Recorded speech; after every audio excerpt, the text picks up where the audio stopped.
ശരിക്കും പറഞ്ഞാൽ ഇത് 220 വോൾട്ടിൻ്റെ ലൈറ്റാണ്. ഇത് ഇങ്ങനെ കയ്യിൽ വെച്ച് കത്തിച്ച് കഴിഞ്ഞാൽ ഷോക്ക് അടിക്കും. അപ്പോൾ ഇത് ആരും ട്രൈ ചെയ്യരുത്. ഇത് കണ്ടോ 26.6 വോൾട്ടിലാണ് ഇപ്പോൾ കത്തുന്നത്.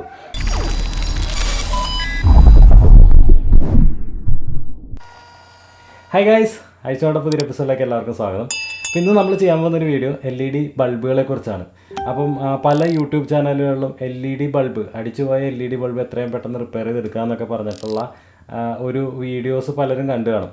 അപ്പോൾ അതിലെല്ലാവരും വളരെയധികം പരിചയമുള്ളൊരു മോഡ്യൂളാണ് ഈ പറഞ്ഞ സാധനം. ഇത് 9 രൂപയ്ക്ക് കിട്ടുന്ന ഒരു 9 വാട്ടിൻ്റെ LED മോഡ്യൂളാണിത്. ഈ സംഭവം എൻ്റെ ഒരു എക്സ്പീരിയൻസ് വെച്ചിട്ട് മിക്കവാറും ഞാൻ ഇട്ടിട്ട് 2 മാസത്തിനുള്ളിൽ അടിച്ചു പോകാണ് ചെയ്യുന്നത്. അപ്പോൾ ഇന്നത്തെ വീഡിയോയിൽ നമ്മൾ നോക്കാൻ പോകുന്നത് ഇതിൻ്റെ സർക്യൂട്ടും ഇത് അടിച്ചു പോകാനുള്ള കാരണമാണ്. വീഡിയോയിലേക്ക് കടക്കണേക്ക് പിന്നെ നിങ്ങൾക്ക് ഈ ലൈറ്റ് കത്തിച്ച് കാണിച്ചു തരാം ഞാൻ എന്തായാലും. ശരിക്കും പറഞ്ഞാൽ ഇത് 220 വോൾട്ടിൻ്റെ ലൈറ്റാണ്. ഇത് ഇങ്ങനെ കയ്യിൽ വെച്ച് കത്തിച്ച് കഴിഞ്ഞാൽ ഷോക്ക് അടിക്കും. അപ്പോൾ ഇത് ആരും ട്രൈ ചെയ്യരുത്. ഞാനിതിപ്പോൾ കൊടുത്തിരിക്കുന്നത് എൻ്റെ LED ടെസ്റ്ററിൽ കൂടെയാണ്. അതുകൊണ്ട് എനിക്കിത് കയ്യിൽ വെച്ച് കത്തിച്ച് കഴിഞ്ഞാൽ എനിക്ക് ഷോക്ക് അടിക്കില്ല. ഓക്കെ, അപ്പോൾ ഇത്രയാണ് ഇതിൻ്റെ ലൈറ്റ് വരുന്നത്. കണ്ടോ, അത്യാവശ്യം നല്ല ബ്രൈറ്റാണ്. എൻ്റെ മുഖത്തേക്ക് അടിച്ച് കഴിഞ്ഞാൽ നല്ല ബ്രൈറ്റാണ്. നമ്മുടെ സ്റ്റുഡിയോ ലൈറ്റിനെങ്കിലും വെട്ടമുണ്ട്. അപ്പം ഇതിന് ഡിഫ്യൂസർ ഇല്ലാത്തതുകൊണ്ടാണ് ഇത്ര ലൈറ്റ് വരുന്നത്. ഡിഫ്യൂസറും കൂടെ വരുമ്പോഴത്തേക്ക് ഇത്രയും കുറയും. നമുക്കപ്പോൾ ഒരു കാര്യം ചെയ്യാം, നമുക്ക് ഈ LED ബൾബും ഇതിൻ്റെ കമ്പോണൻസും ഒക്കെ ഒന്ന് പരിചയപ്പെടാം. നമുക്ക് നേരെ വീഡിയോയിലേക്ക് കിടക്കാം. പിന്നെ വേറൊരു കാര്യം, നിങ്ങൾ ആദ്യമായിട്ടാണ് ഈ ചാനൽ കാണുന്നുണ്ടെങ്കിൽ ദയവായി സബ്സ്ക്രൈബ് ചെയ്യുക. സബ്സ്ക്രൈബ് ബട്ടൻ്റെ തൊട്ടടുത്തുള്ള ബെല്ലൈക്കണും കൂടെ എനേബിൾ ചെയ്ത് അത് ഓളിട്ട് കഴിഞ്ഞാൽ ഞാൻ വീഡിയോസ് ഇടുമ്പോൾ അപ്പോൾ തന്നെ നോട്ടിഫിക്കേഷൻ നിങ്ങൾക്ക് ലഭിക്കുന്നതായിരിക്കും. ഫേസ്ബുക്കിൽ ഇൻസ്റ്റാഗ്രാമിലാണ് നിങ്ങൾ ഈ കാണുന്നതെന്നുണ്ടെങ്കിൽ ദയവായി ഇതൊന്ന് ഫോളോ ചെയ്യുക.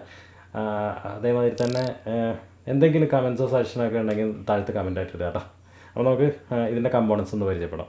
കഴിഞ്ഞ വീഡിയോയിൽ പലരും ചോദിച്ചിട്ടുണ്ടായിരുന്നു നമ്മുടെ ഈ LED പേരറിയാത്തതും ഡീറ്റെയിൽസ് ഒന്നും ഇല്ലാത്ത LED ടെസ്റ്റ് ചെയ്യണം എങ്ങനെയാണ്.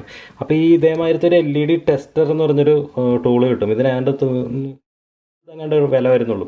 അപ്പോൾ ഇതിൻ്റെ ഒരു ഗുണം എന്താണെന്ന് വെച്ച് കഴിഞ്ഞാൽ നമുക്ക് പേരറിയാത്ത അതേമാതിരി ഡീറ്റെയിൽസ് അറിയാത്ത LED നമ്മളിതിൻ്റെ ഈ ലീഡ് വെച്ചിട്ട് ജസ്റ്റ് ഒന്ന് മുട്ടിച്ച് കഴിഞ്ഞാൽ എത്രയാണ് ആ LEDയുടെ വോൾട്ടേജ് എന്നുള്ള സാധനം അറിയാം. ഇപ്പോൾ നോക്കിക്കഴിഞ്ഞാൽ 218 വോൾട്ട് കാണിക്കുന്നുണ്ട്. ഇതിപ്പം ഒരു ഗ്രോ LED ആണ്. അതായത് ഈ ചെടിയൊക്കെ നടുമ്പോഴത്തേക്കും ചെടിക്ക് വെച്ച് കൊടുക്കുന്ന ഒരു LED ആണ്.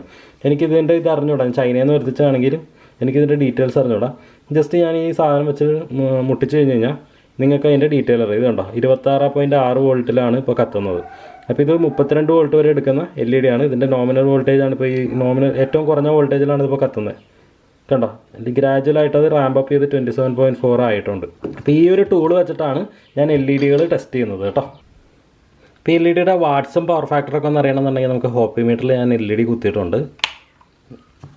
നോക്കിക്കഴിഞ്ഞ് കഴിഞ്ഞാൽ നിങ്ങൾക്ക് കാണാം 61 മില്ലി ആമ്പിയറാണ് LED വലിക്കുന്നത്. 61 മില്ലി ആമ്പിയർ ആണ് LED വലിക്കുന്നത്. അതേമാതിരി തന്നെ പവർ ഫാക്ടർ വരുന്നത് 90.935 വരുന്നുണ്ട് പവർ ഫാക്ടർ.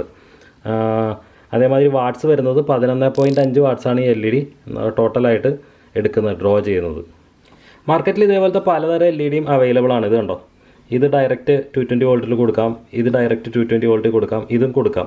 അപ്പോൾ ഈ ഒരു LEDനെ കുറിച്ചാണ് ഞാൻ കഴിഞ്ഞ വീഡിയോയിൽ പറഞ്ഞത്. നമ്മുടെ വീട്ടിലെ LEDകളുടെ ഡീറ്റെയിൽസ് പറഞ്ഞപ്പോഴത്തേക്കും പറഞ്ഞാണ്. കാണാത്തവർ ഇവിടെ നീക്കി കഴിഞ്ഞാൽ കാണാവുന്നതാണ്. ഇതിൻ്റെ അകത്ത് നിങ്ങളിപ്പോൾ നോക്കുകയാണെന്നുണ്ടെങ്കിൽ നടുക്ക് തന്നെ ഒരു LED കത്തിപ്പോയതായിട്ട് നിങ്ങൾക്ക് കാണാം. ഇത് കണ്ടോ, ഒരു കറുത്ത സ്പോട്ട്. ആ ഒരു LED കത്തിപ്പോയതോടുകൂടെ ഈ മോഡ്യൂൾ ഫുള്ള് വർക്ക് ചെയ്തതായി. അവിടെയാണ് നമ്മൾ ഈ പറഞ്ഞ 2 പാരലൽ കൊടുത്തു എന്ന് പറയുന്നതിൻ്റെ ഒരു ഇത് വരുന്നത് ഇവിടെയാണ്. ഇതേമാതിരി ഒരെണ്ണം കത്തിപ്പോയാലും ഇത് വർക്ക് ചെയ്യും. ഇപ്പോൾ ഈ LED എന്താ ചെയ്ത് വെച്ചിരിക്കുന്നത് വെച്ച് കഴിഞ്ഞാൽ ഇത് 2 പാരലായിട്ടാണ് കൊടുത്തിരിക്കുന്നത്. അതേമാതിരി എല്ലാം സ്ട്രിങ്സ് ആണ്. ഈ 2 ഇപ്പോൾ 4 കത്തി, ഇപ്പോൾ ഞാനിവിടെ കൊടുക്കാന്നുണ്ടെങ്കിൽ 6 കത്തി, അങ്ങനെ മൊത്തം 10 സ്ട്രിങ്ങും സീരീസ് ഉണ്ട്. വേറൊരു കാര്യം നോട്ട് ചെയ്യുന്നതെന്ന് വെച്ചാൽ സാധാരണ LED മതി 3.3 വോൾട്ടിലല്ല ഇത് വർക്ക് ചെയ്യുന്നത്. ഈ ഒരു LED 18.4 വോൾട്ടിൻ്റെ അടുത്ത് കൺസ്യൂം എടുക്കുന്നുണ്ട്. ഈ LED ഒന്ന് അടുപ്പിച്ച് നോക്കുകയാണെന്നുണ്ടെങ്കിൽ ഇതിൻ്റെ അകത്ത് കൂടെ 4 തരത്തിലുള്ള കമ്പോണൻസേ ഉള്ളൂ. ഒബ്വിയസ്ലി ഫസ്റ്റ് വൺ LED ആണ്. അത് നമുക്ക് നോക്കിക്കഴിഞ്ഞ് കഴിഞ്ഞാൽ ഈ 2835 എന്ന് പറഞ്ഞ മോഡൽ LED ആണ്. അതായത് 28 മില്ലിമീറ്റർ നീളവും 35 മില്ലിമീറ്റർ വീതിയും വരുന്ന LED ആണ്. പിന്നെ വരുന്നത് ഒരു ബ്രിഡ്ജ് റെക്ടിഫയർ ആണ്. അതിൻ്റെ നമ്പർ MB10F എന്ന് പറഞ്ഞൊരു ബ്രിഡ്ജ് റെക്ടിഫയർ വരുന്നുണ്ട്. അതിപ്പോൾ നമുക്ക് ഏത് ബ്രിഡ്ജ് റെക്ടിഫയർ ആയാലും നമുക്കിതിന് യൂസ് ചെയ്യാം, ഈ ഒരു പർപ്പസിന് യൂസ് ചെയ്യാം. പിന്നെ വരുന്നത് ഒരു EG1000F എന്ന് പറഞ്ഞ ഒരു IC ആണ്. ഇതിൻ്റെ ഡാറ്റ ഷീറ്റ് ഞാൻ നോക്കിയിട്ട് അത് കിട്ടിയിട്ടില്ല. അതിൻ്റെ സാമ്യമായിട്ടുള്ള ഡാറ്റ ഷീറ്റ് നമുക്ക് കുറച്ച് നേരം കഴിഞ്ഞിട്ട് നമുക്ക് അതിനെക്കുറിച്ച് നോക്കാം. പിന്നെ വരുന്നതാണ് ഒരു റെസിസ്റ്റർ വരുന്നത്, 6.8 ഓംസിൻ്റെ ഒരു റെസിസ്റ്ററും കൂടെ വരുന്നുണ്ട്. ഇതെന്തിനാണെന്ന് വെച്ച് കഴിഞ്ഞാൽ എൽ ഇ ഡിയിലേക്കുള്ള കറണ്ട് നമുക്ക് സെറ്റ് ചെയ്യാൻ വേണ്ടിയിട്ടാണ് ഈ റെസിസ്റ്റർ യൂസ് ചെയ്യുന്നത്. അപ്പോൾ നമുക്കൊരു കാര്യം ചെയ്യാം, നമുക്കിനി ഈ ഐ സിയുടെ ഡാറ്റാ ഷീറ്റും എൽ ഇ ഡിയുടെ ഡാറ്റാ ഷീറ്റും നോക്കാം. ഇതാണ് നമ്മുടെ എൽ ഇ ഡിയുടെ ഡാറ്റാ ഷീറ്റായിട്ട് വരുന്നത്.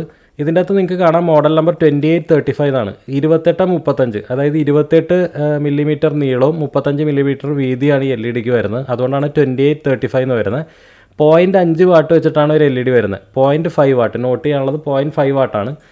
18 വോൾട്ടിലാണ് വർക്ക് ചെയ്യുന്നത്. ഓക്കെ, അപ്പോൾ ഇതിൻ്റെ ലൂമിൻസ് കംപ്ലൈൻറ്റ് 80 ലൂമിൻസ് കംപ്ലൈൻറ്റ് എന്നാണ് ഇത് പറഞ്ഞിരിക്കുന്നത്. ഇതിൻ്റെ ഡാറ്റാ ഷീറ്റിൽ പലതും നമുക്ക് വായിച്ച് നോക്കാവുന്നതാണ്. ഇതിൻ്റെ ലിങ്ക് ഞാൻ ഡിസ്ക്രിപ്ഷനിൽ കൊടുത്തേക്കാം കേട്ടോ, നിങ്ങൾക്ക് ആർക്കെങ്കിലും താല്പര്യം ഉണ്ടെങ്കിൽ വായിക്കാവുന്നതാണ്. ഇതിൻ്റെ അകത്ത് ഞാൻ മെയിനായിട്ട് ഇൻട്രസ്റ്റഡ് ആയിട്ടുള്ളൊരു കാര്യം ആബ്സല്യൂട്ട് മാക്സിമം റേറ്റിംഗ് എന്ന് പറയുന്ന സംഭവമാണ്.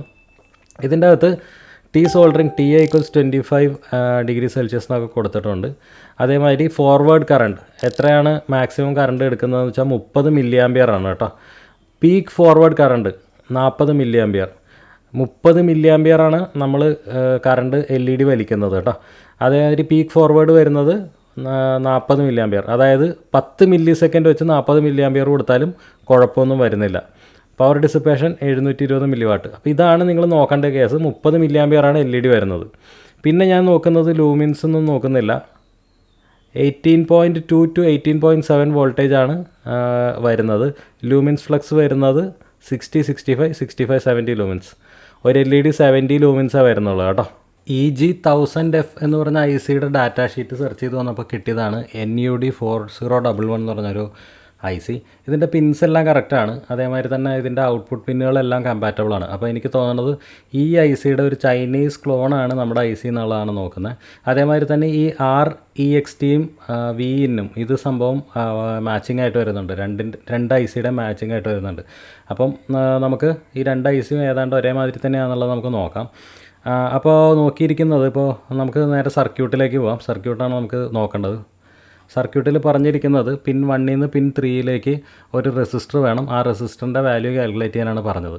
അപ്പോൾ ആ റെസിസ്റ്റർ ബേസ് ചെയ്തിട്ടാണ് ഈ എൽ ഇ ഡിയിലേക്ക് പൾസ് കൊടുക്കുന്നത്. ഈ PW എന്ന് പറഞ്ഞാൽ കണ്ടോ, അത് കംപ്ലീറ്റ് നമ്മുടെ എൽ ഇ ഡിയിലേക്ക് വരുന്നതാണ്. അപ്പോൾ ഈ റെസിസ്റ്ററിൻ്റെ വാല്യൂ വെച്ചിട്ടാണ് ഈ PWM സിഗ്നൽ കൺട്രോൾ ചെയ്യുന്നതെന്നാണ് എനിക്കിത് വായിച്ചപ്പോൾ മനസ്സിലായത്. ഞാൻ ഇതിൻ്റെ ലിങ്ക് ഞാൻ ഡിസ്ക്രിപ്ഷനിൽ കൊടുത്തേക്കാം, താല്പര്യമുള്ളവർ വായിച്ച് നോക്കിക്കോ. പിന്നെ ഇതിൻ്റെ അകത്ത് ഓൾറെഡി ഇപ്പോൾ നമുക്ക് നോക്കുകയാണെന്നുണ്ടെങ്കിൽ L E D 30 milli ampere എന്ന് പറഞ്ഞ് കാണുന്നുണ്ട്. അതേമാതിരി resistance calculate the value of REXT എന്ന് പറയുന്നുണ്ട്. അതായത് ഈ റെസിസ്റ്ററിൻ്റെ വാല്യൂ കാൽക്കുലേറ്റ് ചെയ്യാൻ പറഞ്ഞിട്ടുണ്ട്. ഇവിടെ നിങ്ങൾ നോക്കുകയാണെന്നുണ്ടെങ്കിൽ RX = VSENS Figure 2 by LED എന്ന് പറഞ്ഞിട്ടുണ്ട്. അതായത് ഇവിടെ TJ 25 ഡിഗ്രി സെൽഷ്യസ്. ഇത് പൊക്കത്ത് ഫിഗർ 2ൽ പോയി നോക്കിക്കഴിഞ്ഞാൽ നമുക്ക് മനസ്സിലാവും. ഫിഗർ 2ൽ ഇത് കണ്ടോ, ഇവിടെ കാണിച്ചിരിക്കുന്നത് VSENS ആണ്, ജംഗ്ഷൻ ടെമ്പറേച്ചർ സെൻസ് ചെയ്യുന്നതാണ്. അതായത് 50 വോൾട്ട് ആണെന്നുണ്ടെങ്കിൽ നമുക്കിവിടെ 6.5 സംതിങ് വരും. അതല്ല 65 ഒക്കെ 25ൽ 0.7 ആണ് വന്നിരിക്കുന്നത്. അതാണ് അവിടെ കാണിച്ചത്. അപ്പോൾ നമ്മളൊരു 50 നമ്മൾ കണക്കാക്കി കഴിഞ്ഞാൽ 6.5 സംതിങ് ആണ് വരേണ്ടത്. അപ്പോൾ ആ ബേസിസിൽ നമ്മൾ കാൽക്കുലേറ്റ് ചെയ്യുകയാണെന്നുണ്ടെങ്കിൽ ഇവിടെ ഓൾമോസ്റ്റ് ഒരു 37 സംതിങ് ഓംസിൻ്റെ റെസിസ്റ്ററാണ് നമുക്ക് ഇവിടെ ഇടേണ്ടത്. അതാണ് ഞാൻ മനസ്സിലാക്കിയത്. ഇതിപ്പോൾ നമുക്ക് ടെസ്റ്റ് ചെയ്ത് നോക്കാനായിട്ട് ലോക്ക്ഡൗൺ ആയതുകൊണ്ട് നിവൃത്തിയില്ലാത്തതുകൊണ്ട് നമുക്ക് വേറെ ഒന്നും ചെയ്യാൻ മാർഗ്ഗമില്ല. ലോക്ക്ഡൗണിന് ശേഷം വേണമെങ്കിൽ നമുക്കിതൊന്ന് ഹാക്ക് ചെയ്യാൻ പറ്റുമോ എന്നുള്ളത് നമുക്ക് നോക്കാം. അപ്പം ഇത് ബേസിക്കായിട്ട് ഞാൻ പറയുകയാണെന്നുണ്ടെങ്കിൽ ഇത് അടിച്ചു പോകാൻ കാരണവും ഞാൻ കാണിച്ചു തരാം. അപ്പം നിങ്ങൾ നോക്കുകയാണെന്നുണ്ടെങ്കിൽ നമ്മുടെ ഐ സിയുടെ ഔട്ട്പുട്ടിൽ മാക്സിമം ഔട്ട്പുട്ട് വന്നത് ഔട്ട്പുട്ട് 1 ഐ കറണ്ട് 1 എന്ന് പറയുന്ന സാധനത്തിൽ ഔട്ട് 1ൽ മാക്സിമം 29.5 മില്ലി ആംപിയർ ആണ് മാക്സിമം ഐ സിക്ക് ഔട്ട്പുട്ട് ചെയ്യാൻ പറ്റുന്നത്. ടിപ്പിക്കൽ 27.5 മില്ലി ആംപിയർ എന്നാണ് പറയുന്നത്. അപ്പോൾ ഇപ്പോൾ നമ്മൾ നമ്മുടെ എൽ ഇ ഡിയുടെ ഡാറ്റാ ഷീറ്റിൽ ഞാൻ നേരത്തെ പറഞ്ഞിട്ടുണ്ടായിരുന്നു ഫോർവേഡ് കറണ്ട് 30 മില്ലി ആംപിയർ ആണ്. അപ്പോൾ അവിടെ തന്നെ നിങ്ങൾക്ക് കാണാം ഈ ഐ സി മാക്സിമത്തിലാണ് ഡ്രൈവ് ചെയ്യുന്നത്. ഇതാണ് ഇതിൻ്റെ ഒരു ഫെയിലിയർ പോയിൻ്റ് ആയിട്ട് വരുന്നത്. ഈ എൽ ഇ ഡി ഫെയിൽ ആവാനായിട്ട് മെയിനായിട്ടുള്ള കാരണം എന്താണെന്നറിയോ, ഈ ഐ സിയിൽ തന്നെ ഓൾറെഡി ഒരു റെസിസ്റ്റർ ഉണ്ടെന്ന് പറഞ്ഞില്ലേ, ആ റെസിസ്റ്റർ സെറ്റ് ചെയ്തിട്ടാണ് ഈ എൽ ഇ ഡിക്ക് അകത്തെ ജംഗ്ഷനിൽ വരുന്ന ടെമ്പറേച്ചർ കൺട്രോൾ ചെയ്യുന്നത്. അപ്പോൾ ഓൾറെഡി അത് 25 ഡിഗ്രി സെൽഷ്യസിൽ അത് മെയിൻറ്റെയിൻ ചെയ്യണമെങ്കിൽ അത് 27 ഓംസിൻ്റെ എങ്ങാണ്ട് റെസിസ്റ്ററാണ് വേണ്ടിയിരുന്നത്. അപ്പോൾ എൻ്റെ കാൽക്കുലേഷൻ പ്രകാരം അതിനേലും കൂടുതൽ റെസിസ്റ്ററാണ് ശരിക്കും വേണ്ടത്. പക്ഷേ ആക്ച്വലി നമ്മുടെ ബൾബിൽ ഇട്ടേക്കുന്നത് 6.8 ഓംസിൻ്റെ റെസിസ്റ്ററാണ്. അപ്പോൾ നിങ്ങൾ ആലോചിക്കുക എത്രത്തോളം ഹാർഡായിട്ടാണ് LED പുഷ് ചെയ്യുന്നത് എന്നുള്ള ആലോചിക്കുക. അതുകൊണ്ടാണ് മെയിനായിട്ട് ഈ LED അങ്ങനെ അടിച്ചു പോകാൻ ചാൻസ് വരുന്നത്. അപ്പോൾ നമുക്കൊരു കാര്യം ചെയ്യാം, ഇതിൻ്റെ ഒരു പാർട്ട് 2 ഞാൻ ചെയ്യാം ആഫ്റ്റർ ലോക്ക്ഡൗൺ. എനിക്കും ക്യൂരിയോസിറ്റി ഉണ്ട് ചെയ്ത് നോക്കാൻ. പക്ഷേ ഞാൻ ഇവിടെ നോക്കിയിട്ട് അത്രയും 27 ഓംസ് അല്ലെങ്കിൽ 30 ഓംസിൻ്റെ റെസിസ്റ്റർ കിട്ടാത്തതുകൊണ്ടാണ് ഞാനതങ്ങനെ ഇപ്പോൾ തൽക്കാലത്തേക്ക് വെക്കുന്നത്. നമുക്ക് ഒരു കാര്യം ചെയ്യാം, ലോക്ക്ഡൗണിന് ശേഷം ഇതേ സെയിം LED ബൾബ് എടുത്ത് ആ റെസിസ്റ്റർ തട്ടിക്കളഞ്ഞ് പുതിയ റെസിസ്റ്റർ ഇട്ട് നമുക്കൊന്ന് ചെയ്ത് നോക്കാം. എന്നിട്ട് അത് ഞാനൊരു 2-3 മാസം ഇട്ട് ഓടിച്ചതിന് ശേഷം നമുക്കത് നോക്കട്ടെ. പിന്നെ വേറൊരു കാര്യം കൂടെ നോക്കുന്നുണ്ട്. ഇതിപ്പോൾ റെസിസ്റ്റർ മാറ്റിയാലും LED ഫുള്ളായിട്ട് കൂടുതൽ കാലം വർക്ക് ചെയ്യണമെന്ന് തോന്നുന്നില്ല. കാര്യം എന്ന് വെച്ച് കഴിഞ്ഞാൽ അതിന് വേറെ തരത്തിലുള്ള സർക്യൂട്ട് പ്രൊട്ടക്ഷനൊന്നുമില്ല. അതായത് എൻ്റെ ഇതുവരെയുള്ള എക്സ്പീരിയൻസിൽ മെയിനായിട്ട് ഈ LED അടിച്ചു പോയത് ഇടിവെട്ടും മിന്നലും ഒക്കെ വരുമ്പോഴത്തേക്കാണ് LED അടിച്ചു പോയതായിട്ട് കാണുന്നത്. അപ്പോൾ അതിനുള്ള പ്രൊട്ടക്ഷനും സർക്യൂട്ടുകളും ഇല്ല. അപ്പം എന്താണെന്നുണ്ടെങ്കിൽ ഈ LED വെറുതെ വെച്ച് കഴിഞ്ഞാലും ഈ റെസിസ്റ്റർ മാറ്റിയിട്ട് കഴിഞ്ഞാലും കൂടുതൽ ലൈഫ് കിട്ടുമെന്ന് തോന്നുന്നില്ല.